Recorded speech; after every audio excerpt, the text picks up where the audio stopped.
Hey there, it's Bobby Legs, and welcome to another episode of Bobby Legs Loves Watches. And if you like videos like this, my first reaction to news of the day in the watch world, please click that like button. It does help out the channel, and it's free to you. Also, if this is your first time visiting my channel, please do consider subscribing. I love making videos about watches. I do live streams, I do a bunch of other stuff, I do giveaways, so please do consider. And let's get right into the news of today. Seiko is at it again with the Prospex GMT with more water resistance and micro adjust. This is the SPB 519, the evolution of what used to be Seiko's Prospex first GMT diver. Now, if you remember a couple of years ago, they came out with a 381, 383, and a special edition to 385 to save the oceans. And I own the green tile, and I love that watch, man. And I want to get that watch back into the collection. I sold it. I go through a lot of watches, or at least I used to, because I got the channel and whatnot, so I'm slowing that down. But this is one of the watches, or the green dial version was one of the watches that I always think about a lot, and it's just great. It fits. It's just in a sweet spot for me when it comes to Seiko dive watches. They really do great dive watches, and they have the GMT functionality. I'm not really crazy about combining. If you're gonna do a GMT, I want it to be like a travel GMT, like in a sense that I can go places and not really feel it on my wrist. It was about 13 millimeters thick, so that's a little thicker than I like a GMT, but it was a great dive watch. It's a great sports watch, so I kind of like, I'm okay with it, right? So if you recall, a few months ago, they came out with a limited version, the SPB 509, that had the blue wavy kind of dial, and that had an upgraded water resistance to 300 and a micro adjust clasp, and that's a beautiful timepiece as it is. Gives me Seamaster Omega vibes, but this one is a production model that is going to be in production, so it's not going to be limited, and it has all those upgrades, the micro adjust on the clasp, the extra water resistance, and man, this is a good looking watch. This is a good looking watch, man. I like the white dial. I like the red accents on the GMT.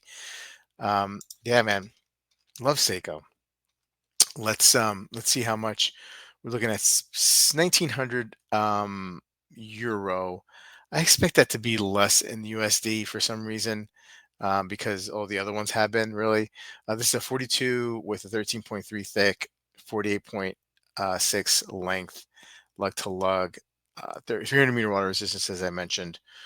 Dated to 430, don't mind that. Caliber 6R54 in-house, 72-hour power reserve. Yeah, I mean, just a great, cool watch, and it's going to be available come June.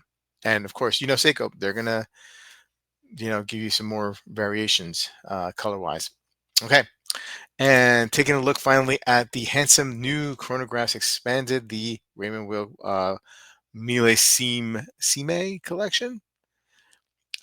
Which would you choose? They're asking here on Monochrome, the rose gold PVD model with a sleek black dial with white counters, or the sportier steel.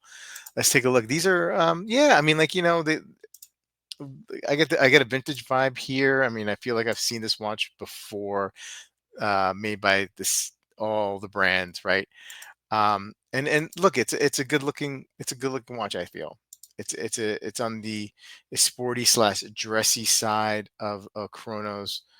Yeah, that rose gold PVD on there, 39-meter water resistance. I mean, 30 millimeter case diameter, 12.9 thickness, 50-meter water resistance on this one. Um, I mean, it's handsome, but I mean, there's a lot of watches like this out there too. And I think when we look at the price point, you're gonna be like, that's a little steep. So it's came up with a chronograph.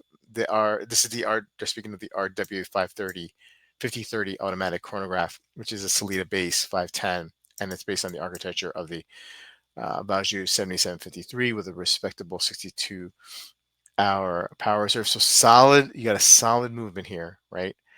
But at this price point, it's kind of hefty, right? I mean, we're looking at 32.25 with a steel um, case and the strap. That's pretty pricey, 62-hour power reserve. I mean, there's so many other. I mean, like anything, you pick anything from Longines, and I think you're going to get the same type of movement, same kind of vibe with the look, and a lower price point. And maybe they price these things to a certain point because they know that discounts are going to have to be given to a brand like Raymond Wild in order for them to move, um, product. But anyway, hey, look, it's a good looking watch. Anyway, guys, let me know what you think in the comments below, and I will see you guys in the next video. Take care.